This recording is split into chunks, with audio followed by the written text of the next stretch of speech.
urusane akeh. Mas Gareng, Nun. aku arep takon karo sampean. Napa dawuh? Nyuwun sewu. Jenengan upama pengin jangan, pengin olah-olah. Klopo kae milih sing nom apa sing tuwek?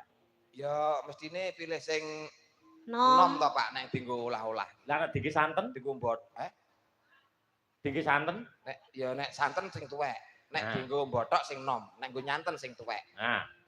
Upama gedang kuwi legine kuwi mau nom apa tuwek? Tuwek. Nah, kene ngerti. Berarti sing tuwek enak. Sing nom ora enak. Nah, niken iki nom apa? Tuwek. nom Ora enak. Ayo muni yo. Iya, sampean muni ra enak mbok pangan dhewe. Nggih. kok iso nom ora enak ngawur malah sing tuwa iki kisut Apa iya? sing nom si energik Masa nak tuwek kisut. Nek perumpamaan iku ora iso digawe padha. Nek sing mau ki hal buah-buahan, nek genduk niken ki seorang manusia kok. iya Oh, yes ngono kuwi lho, Nduk. Dalang nek tuwek ngono kuwi, Nduk.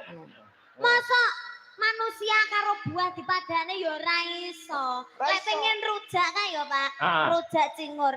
Kae gedange tuwek apa nom? Gedange nom. Lah, nom kan enak lek gedang tuwek ora nyonyot kabeh. Rujak ya. Jangan bung kae. Nom apa tuwek? Nom. Lah coba jangan ori sak bonggole sak barongane. Gelem ora? Aku ora nyokrok kabeh ning lambe. Nyor tenan ku. Oh, kabeh iki enak sing enom, Pak. Dadi nggon-nggonan ya. Nggon-nggonan. Jangan disamaratakan. Jangan disamaratakan. Jangan pilih kasih nom tuwek, kabeh milih nom, Pak.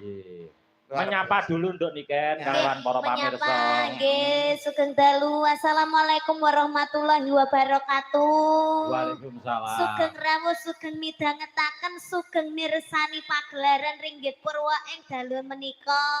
Matur sembah nuwun sanget kagem Pak Bayu. Sampun menyeluk itu. Nimbali kula kalian Palek kalian Padek garang ayo gareng aja garangan aku nek dilokne garangan nesu aku lha kok iso aku iki luwak udu garangan Padek gareng nek dilokne apa nesu Tralala, semoga sehat selalu panjang umurnya. Pikantuk rezeki ingkang kathah barokah. Turah-turah ora lokak ning malah kebak. Mugi-mugi seger waras. Awet leh momong anak putune. Sampeyan ngerti Pak Bayu sing endi? Pak Bayu nika ayo ndang. Ingkang sing ndi? Endi? Ayo. Nika sita jempolku lagi goleki. Nek jempolku mandek lak yo ngono. Ayo. Pak Bayu wis dilunasi lho. Iya. Wis dilunasi kok ora ngerti. Nah, iki lho. Kan, mosok sampean pisek to? Tidak. Iki lho jempole lagi golek iki lho, Nduk. Ya. Lah, kae wong wis ngene-ngene. Pak Bayu. Lah, ketok untune tok. Nek nggon petengan kaya. Iya, petengan. Sehat selalu, Pak E. Amin. Sehat selalu. Pak. Nggih, Bang. Kuwi jenggoten to? Iya.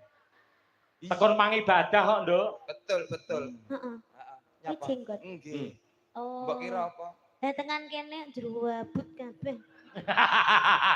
Ndak patek ketok kan min dua mataku. Ndak patek. Oh, min dua. Nek sing muni wong ayu ki wis ora apa-apa, Pak pokoke. Ndak terlalu terlihat. Nanti Pak Bayu diaturi munggah yo, Pak De. Oh iya, cocok. Nanti iki sing berkompeten sing nanggung hidup kita untuk keluarga dan kru untuk 3 hari ke depan.